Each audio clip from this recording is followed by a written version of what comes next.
আসসালামু আলাইকুম ওয়া রাহমাতুল্লাহি ওয়া বারাকাতুহু। ইন্নাল হামদালিল্লাহ ওয়াসসালাতু ওয়াসসালামু আলা রাসূলিল্লাহ আম্মা বা'দ। বিসমিল্লাহির রহমানির রহিম। প্রিয় বন্ধুরা, আজকে আমরা শিখব তাকওয়িনুল মুসান্না মিনাল ওয়াহিদ, তথা ওয়াহিদ থেকে কিভাবে তাসনিয়া বানানো যায়, এক বচন থেকে আরবিতে কিভাবে দ্বিবচন বানানো যায়। এর আগে আমরা শিখব কালিমা ও তার প্রকারভেদ। কালিমা বলা হয় প্রত্যেক অর্থবোধক শব্দকে। এই কালিমা বচনের দিক দিয়ে তিন প্রকার: ওয়াহিদ, তাসনিয়া, জমা। ওয়াহিদ শব্দের অর্থ হলো এক বচন, তাসনিয়া শব্দের অর্থ হলো দ্বিবচন, জমা শব্দের অর্থ হলো বহু বচন। ওয়াহিদ কাকে বলে? যেই শব্দ দ্বারা একজন ব্যক্তি বা বস্তু বোঝায় তাকে ওয়াহিদ বলে। যেমন কিতাবুন, তথা একটি বই। তাসনিয়া কাকে বলে? যেই শব্দ দ্বারা দুইজন ব্যক্তি বা বস্তুকে বোঝায় তাকে তাসনিয়া বলে। যেমন কিতাবান, দুইটি বই। 3 নম্বর জমা। যেই শব্দ দ্বারা দুইয়ের অধিক ব্যক্তি বা বস্তু বোঝায় তাকে জমা বলে।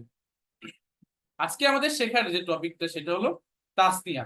আমরা কিভাবে তাসনিয়া বানাতে পারি, তাসনিয়া বানানোর নিয়ম।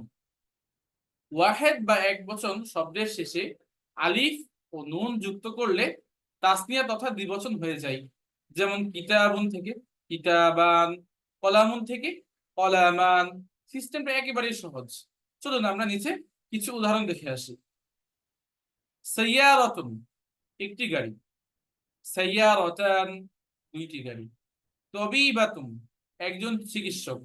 তবিবাতান, দুইজন চিকিৎসক। ওয়ালাদুন, একজন ছেলে।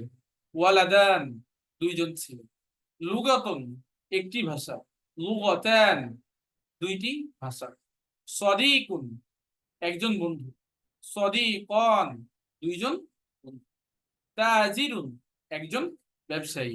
তাজিরন, দুইজন ব্যবসায়ী। মিলআকাতুন, একটি চামচ। মিলআকাতান, দুইটি চামচ।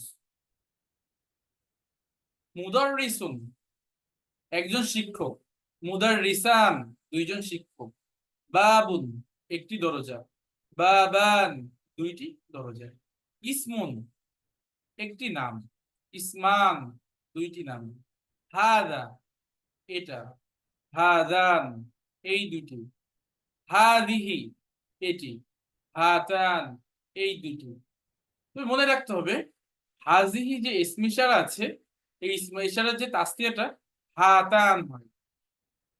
বা আমরা চাইলেই হাজিহি হাজিহান এভাবে বলতে পারবো না। এখানে একটু নিয়ম আছে, নিয়মের ভিন্নতা আছে। আর প্রত্যেকটা নিয়মের ভিন্নতা থাকেই, এটাকে আরবিতে খেলাফে কিয়াস বলে। ওকে, আজকের ভিডিও এই পর্যন্তই। ইলা লিকাইন করিবিন ইনশাআল্লাহ। ভিডিওটা ভালো লাগলে প্লিজ দয়া করে সাবস্ক্রাইব করবেন এবং বেল আইকনে চাপ দিয়ে রাখবেন। একটা লাইক, একটা কমেন্ট করলে আলহামদুলিল্লাহ অনেক ভালো হবে। ওকে, ইনশাল্লাহ আর একদিন ইনশাল্লাহ দেখা হবে নতুন কোনো ভিডিওতে। এই পর্যন্ত সবাই ভালো থাকবেন। আসসালামু আলাইকুম ওয়া রাহমাতুল্লাহি ওয়া বারাকাতুহু।